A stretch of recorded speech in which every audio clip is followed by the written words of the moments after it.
El día de hoy vamos a hablar de las principales teorías de la administración, entre ellas la teoría clásica, la teoría humanística, la teoría neoclásica, la teoría cuantitativa, la teoría sistémica, teoría burocrática. Los encargados somos Juliet Casallas, Erika Ortega y Yurani Molina. Teoría clásica. La teoría clásica surgió en la Revolución Industrial. Sus primeros exponentes fueron Frederick Taylor y Henry Fayol, los cuales fueron los primeros en estudiar el conocimiento administrativo y elaborar métodos para entender la organización y mejorar la productividad. Frederick Taylor es conocido como el padre del movimiento científico, el cual desarrolló escuelas de la administración científica, las cuales se caracterizaron por estudio de la fatiga humana, diseño de cargos y tareas, adecuación de condiciones ambientales del sitio de trabajo y la supervisión funcional del trabajo. Selección científica y preparación del operario. Al trabajador asignar la tarea más elevada con base en sus aptitudes. Henry Fayol desarrolló la teoría clásica en 1916 aproximadamente. Se caracterizó por hacer énfasis en la estructura y en las funciones que debe tener una organización para lograr la eficiencia. Henry Fayol se caracterizó por darle más importancia a la dirección de los negocios. Sus principales aportes fueron principios generales de la administración, universalidad de la teoría administrativa, áreas funcionales de la empresa, niveles y gerenciales, diferencias entre administración y organización, procesos administrativos. Principios generales de la administración. Se divide en división del trabajo, autoridad y responsabilidad, orden, jerarquía, equidad, espíritu de equipo, estabilidad del personal. Universalidad de la teoría administrativa. Resalta lo importante que es para la empresa la administración y por ende sostiene que los principios son universales. Las áreas funcionales de la empresa, Fayol resalta o destaca la división del trabajo por departamentos en las organizaciones, destacando que toda empresa cumple con las siguientes funciones, las cuales son funciones técnicas, funciones comerciales, funciones financieras, funciones de seguridad, funciones contables y funciones administrativas. Niveles gerenciales se organizan por niveles altos, niveles medios y niveles bajos, lo cual en niveles altos, mayor coordinación y toma de decisiones, en los niveles medios, expertos en su área, y niveles bajos, obreros calificados.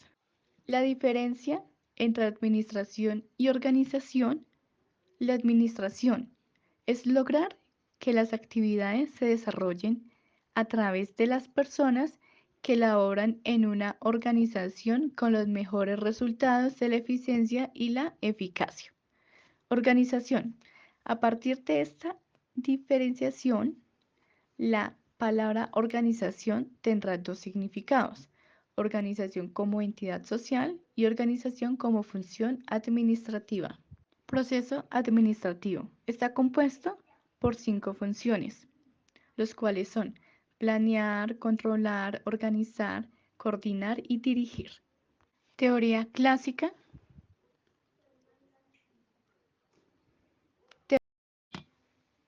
Teoría humanística o de las relaciones humanas.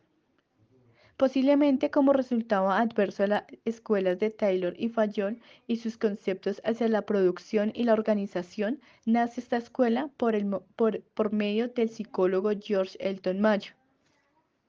el cual realizó estudios experimentales del ambiente laboral. Mayo empezó a notar que en el ambiente de trabajo se podía relacionar directamente con el rendimiento productivo de las personas, motivo por el cual concluyó que no solamente las condiciones físicas y organizacionales influyen en la productividad, sino que las relaciones laborales y la motivación eran muy importantes, y por lo tanto se le conoce como el creador de la teoría informal. Principales aportes de la teoría de las relaciones humanas. Desarrolló las primeras teorías de motivación, liderazgo, comunicación y grupos de trabajo. Aumentar la sensibilidad de los administradores ante las necesidades de los empleados. Uno de sus principios, identificar, localizar y satisfacer debidamente las necesidades psicológicas del trabajador. El obrero no actúa como individuo aislado, sino como un miembro de un grupo social. Ventajas y desventajas de la teoría. Ventajas. Las personas es capaz de realizar cualquier labor. Se manifestó a las personas como un ser que tenía necesidades.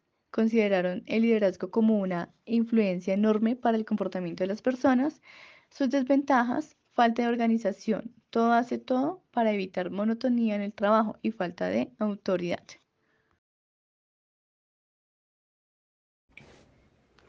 Teoría neoclásica. Sus postulados son Harold Kohns, Peter Drucker, Henry Mintzberg. Tiene sus orígenes a mediados de los años 90. Es conocida como la teoría del proceso administrativo. Esta escuela concibe a la administración como un proceso de aplicación de principios y funciones para la consecución de objetivos. La empresa debe estar estructurada y orientada en función de los objetivos. Principales aportes. Énfasis en la práctica de la administración. Retoman postulados clásicos. Énfasis en los principios generales de la administración. Énfasis en los objetivos y en los resultados. Eclecticismo. Departamentalización. Funciones de la administración. Ventajas. Busca la mejor forma para alcanzar los objetivos planeados. Enfoque abierto a nuevas ideas que llevan a la empresa a lograr los resultados trazados. La empresa debe estar estructurada y orientada en función de los objetivos. Esta teoría, en los años 50, dio origen a la llamada administración por objetivos. Desventajas. Es muy formal y no considera el factor humano. Sus aportes son considerados de poca relevancia. Puede presentar contradicciones en sus planteamientos. La eficiencia en la empresa se basa en la división del trabajo. Teoría cuantitativa, también denominada teoría matemática. Tuvo sus antecedentes en 1940 en Inglaterra. Sus promotores fueron Herbert A. Simon y J. von Neumann.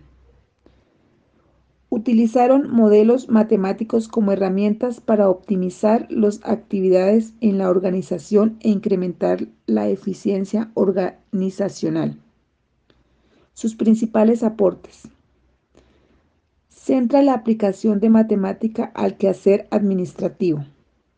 Se fundamenta en la aplicación de modelos matemáticos con el propósito de optimizar recursos en la organización.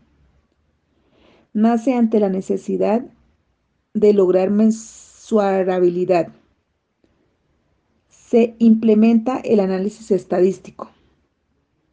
Ventajas. Permite simular situaciones reales y futuras de la organización y evaluar la probabilidad de ocurrencia. Permite tomar decisiones sobre el problema. Permite la toma de decisiones sobre procesos. Utiliza técnicas matemáticas objetivas y lógicas que conducen a la solución segura y cuantitativa. Desventajas.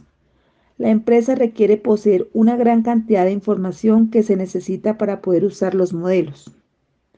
La imposibilidad de manejar en los modelos numéricos variables demasiado subjetivas. El utilizar prototipos en mundos en donde la incertidumbre desempeña un papel fundamental. Teoría sistémica. Los creadores de la teoría sistémica, Ludwig Daniel Kant y Robert Kahn, estos se basaron en principios como entradas, insumos, salidas de productos, transformaciones, transformadores y procesadores. La teoría sistémica se centra en un enfoque sistémico, estructural e integral. Sus principales características: interconexión, totalidad, retroalimentación, adaptabilidad, jerarquía, equifinalidad, y es un conjunto para lograr un objetivo en una empresa. Funciona como un sistema porque está compuesta por una parte interna y una externa. Los aportes a esta teoría son: se considera la empresa como un sistema conformado por un conjunto de partes. La modificación de uno de los factores afecta a toda la organización. Por ejemplo, las decisiones en el área financiera afectan el área de producción y mercadeo. La eficiencia se logra por capacidad de las empresas para responder a las exigencias de los entornos. La teoría de la burocracia, su principal autor fue Max Weber. Este se basó en unos principios como racionalidad, jerarquía, precisión en la definición de los cargos, uniformidad en las rutinas y procedimientos, impersonalidad, relación de conflictos, subordinación, confiabilidad por reglas y normas. En esto era necesario que todos los empleados obtuvieran sus cargos por un proceso de selección por mérito. Una de sus principales ventajas de la burocracia, que en grandes organizaciones con muchas capas jerárquicas pueden estructurarse y trabajar efectivamente. Desventajas de la teoría burocrática. La burocracia se caracteriza por una gran cantidad de trámites burocráticos, y la burocracia también es extremadamente dependiente del cumplimiento normativo y de sus políticas. Para el caso Farmasalud, yo creo que una de las teorías que de pronto más se podría eh, aplicar es sistemática y humanística. Sistemática eh, porque está pendiente de entradas y salidas, y humanística porque es como el trato, digamos, a sus empleados. Fue un gusto haberles compartido las principales teorías de la administración. Hasta pronto.